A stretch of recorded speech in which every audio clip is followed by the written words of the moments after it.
Welcome to Daily Fix Guide, and in this video, I'm going to show you how to fix mobile data not working after porting number. So first of all, why mobile data might not work after porting? It's gonna be probably three reasons. Either the APN settings didn't update automatically, or the SIM or CIM provisioning delay. Sometimes it takes from 1 to 2 days post-port or 48 hours.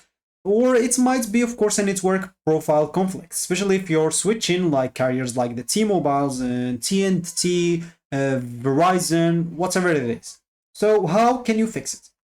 One of the common options that will fix your problem is simply restarting your phone.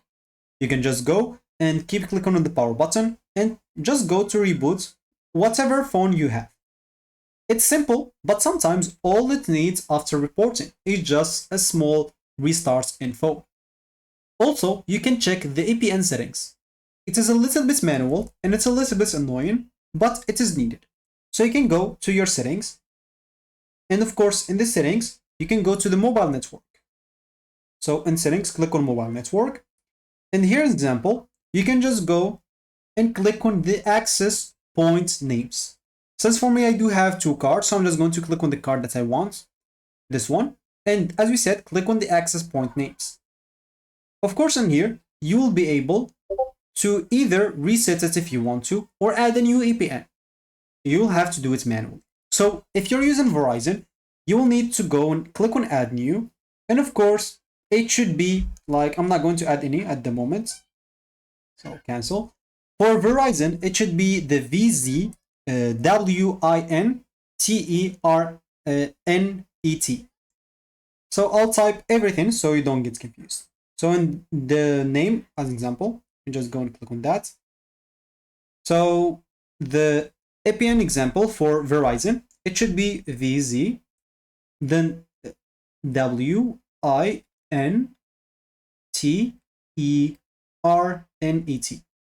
This is how it should be. For T-Mobile, it should be fast.t-mobile.com. For AT&T, it should be like this. So everything should be capital. So NXTGEN and then phone. And for Mint, as an example, if you're using Mint, all you need to do, it should be whole, like scale or wholesale, sorry. As simple as that.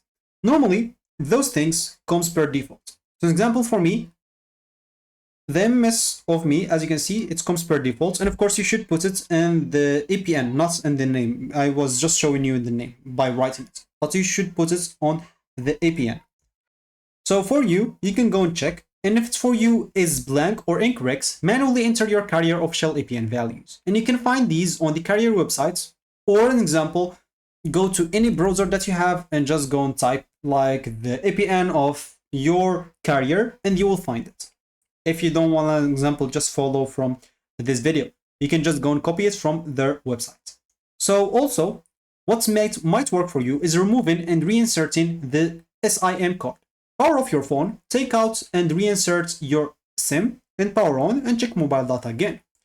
Carrier settings also, updates might work for you. So you can go to your settings. If you are on iPhone, then go to general and about, and if any updates pop out appears, just tap update. For Android, it's going to be basically the same. You can just go to settings, system updates, and check for the carrier settings update. If the issue persists and it's not resolved at all, just go and request a manual reprovisioning of your line, especially needed if you're using an eSIM. Just some notes before I end this video.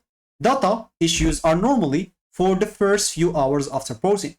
And if it lasts more than 2 days or 48 hours, it's likely an APN or provisioning issues. So always confirm the port was fully completed and call both old and new carrier to check with them if everything is good. So that should be it for me in this video. Thank you for watching and goodbye.